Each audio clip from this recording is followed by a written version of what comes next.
ಆಡೋ ಭಾಷೆಗೊಂದು ನೀಡೋ ಮಾತಿಗೆಂದು ಶೋಭೆ ತರುವ ಜೀವನ.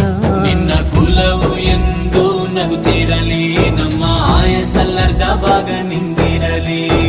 ಮನಸ ಜಾತಿಗೆಂದು ನೋವ ಕಳೆಯಲೆಂದು ಧರೆಗೆ ಇಳಿದಿರೋ ಮಾಧವ. ನೀನು ಹರಸಿದರೆ ಮಳೆ ಬೆಳೆಯ ಕೊಡುವಳು ಈಳೆ.